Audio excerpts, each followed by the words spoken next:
Hello, hi, welcome once again to M5's English language learning program, Let's Speak English. I'm Gav Duncan and I'm here on your TV to help you learn English. Now, are you sitting comfortably? Yes? Good. And are you ready for today's lesson? Yes? Good. Okay, well let's learn English together. Welcome, welcome, welcome to the afternoon show here on Radio Banana. Now, sorry, it's not. I'm sorry, this is not Radio Banana. And no, we don't have any hits from the early 20th century. Sorry. No, we're here in the studio, raring to go, raring to get started on the second revision lesson of week 40. Yes, yes, yes. People, folk, members of the community, citizens, mortals, immortals even. We're here, and we're here for one reason and one reason only. To have as much fun as possible. Oh, is that incorrect? Oh, okay. We're also here to learn the English language, but the fun part is, well, more fun. So let's combine the two ideas. Let's try and have fun learning English and now revising English. Yes, it's week 40. Jesus on a tricycle. It's week 40 and today's the second day of week 40. Maybe we can get our old friend Jezza Irons to help. Hey, Jezza, can you help us? I'm sorry, I can't do that. Oh, okay. Never mind. Maybe next time, eh? Oh well, no Jezza today. Never mind. Let's get stuck in anyway to should. We learned that we use should and ought to communicate mild obligation, advice, and saying that something is a good idea. We looked at how to form the positive and negative versions. The positive form is very simple. We start with a subject. I, you, Chief Mangosutto Buthelezi. Then we follow the subject with should and follow should with a verb in the infinitive without to. So, we can say, for example, Chief Mangosutto Buthelezi should eat his vegetables. We also learned that the negative form is also very simple. The only difference is that instead of using should, we use should plus not, or the abbreviated version, because we all prefer the short version, don't we? Shouldn't. So, to make a sentence using the negative form of should, once again, we start with a subject. I, you, Michael Dudikoff. Then we follow the subject with should not, or the short, abbreviated version, shouldn't, and then we follow shouldn't with a verb in the infinitive without to. So, we can say, for example, Michael Dudikoff shouldn't, should not, eat junk food. Now, we also need to think about asking questions with should. We can ask questions using should in two ways. The first way, the simple way, is when we just take a sentence using should and turn it into a question. So, let's take a positive sentence using should. We should leave the party now. And let's turn that positive sentence into a question. Okay, now it's a very simple task to take that sentence and turn it into a question. We all know what we have to do, don't we? Well, what do we have to do? When we want to ask a question, what happens to the word order? That's right, we have to change the word order. So, what do we get? That's right, instead of we should, we change the word order and start with should. Should we? Then, all we have to do is follow with the rest of the sentence. and what? Well, we're asking a question, aren't we? Yes, so? So what do we have to put at the end? That's right. We need to put a question mark at the end of the sentence to show that it's a question.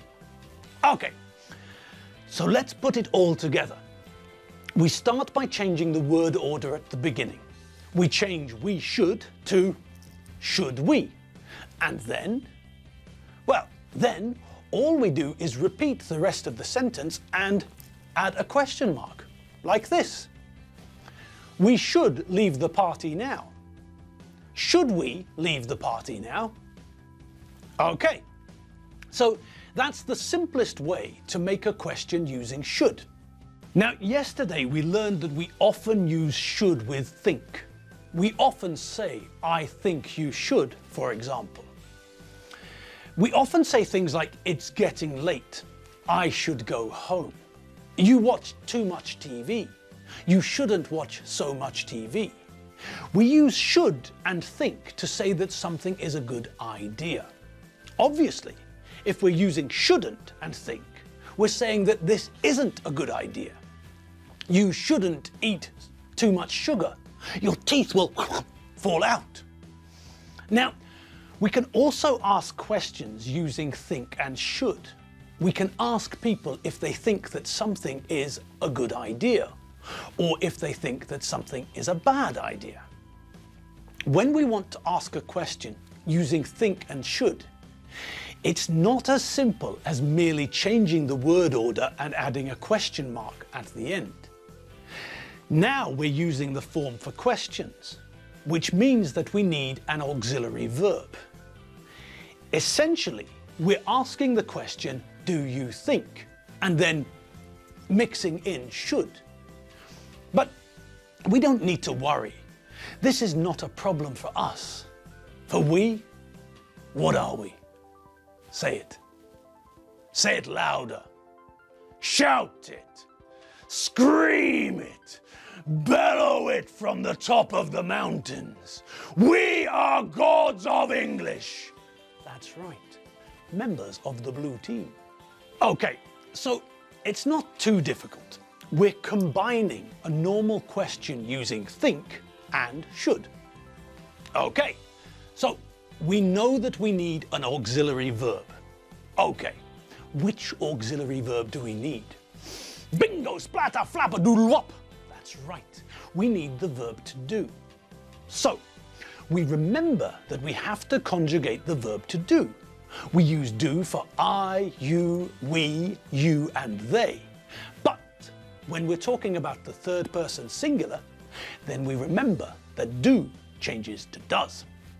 Okay, so that means that when we ask if someone thinks that something is a good idea, we have to decide what subject to use.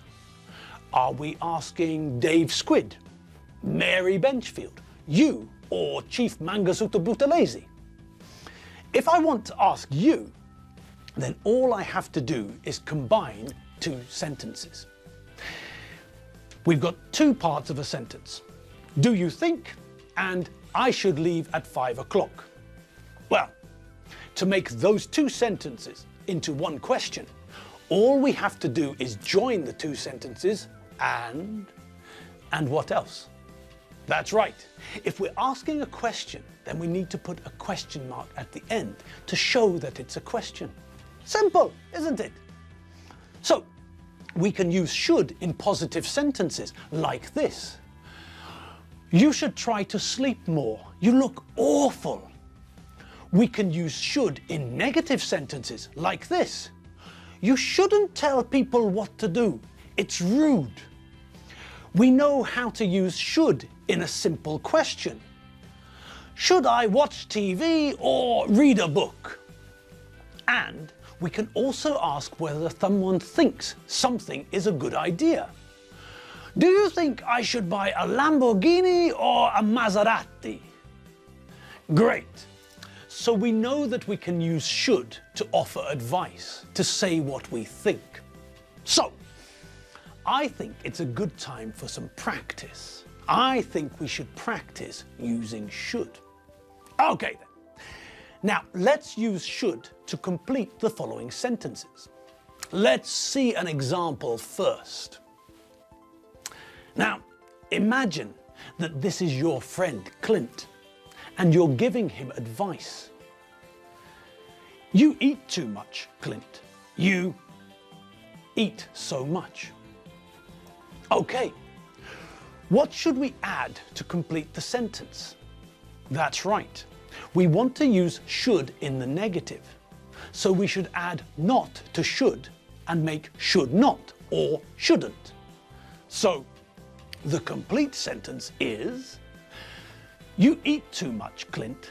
You shouldn't eat so much. Great! Okay, let's practice some more. Use should and the verb at the end of the sentences to complete the sentence. 1. When you play squash, your eye on the ball, keep. 2. You, attention, when you're driving, pay. 3. In fact, you, attention, when you're traveling in a car, pay. 4. It's 5 kilometers to my house and it's starting to rain. We, a taxi, take. 5. A taxi? Taxis are really expensive. We, for the next bus, wait.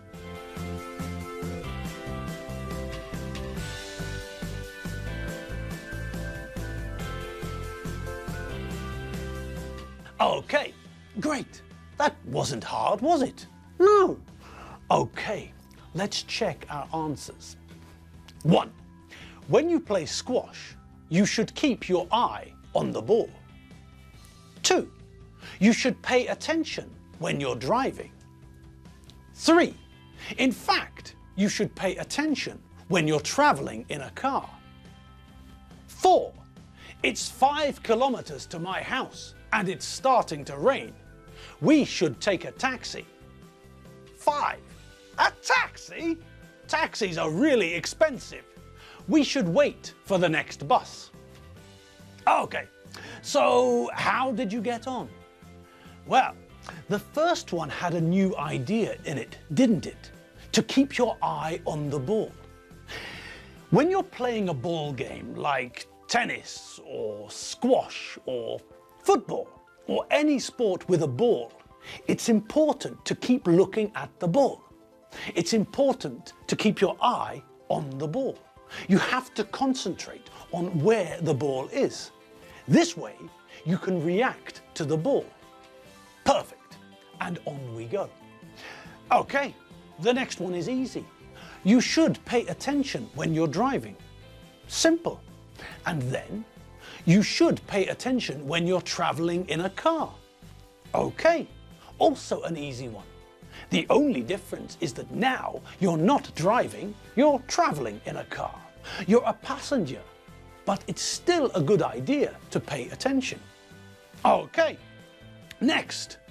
We should take a taxi. We shouldn't walk. It's too far and it's starting to rain. We'll get wet. So, it's a good idea to take a taxi. But you don't like paying for expensive taxis. You've got a better idea, a cheaper solution. Taxis are really expensive, so we should wait for the next bus. We should catch the next bus. And we're finished for the day. Yes, that's right. We've come to the end of the lesson, and it's another notch in our belts. Another revision lesson completed. Well done. Well, now, as usual, you're free to spend your afternoon any way you want. Take the dog to the park, talk to the cat and tickle its ears, or check out the old lessons and all of the vocabulary at m5tv.hu. Whatever you fancy. I'm going to have a coffee. That's always a great idea. Coffee. Okay, I'm off for a coffee. Have fun, and I'll see you all tomorrow. See you later. Bye.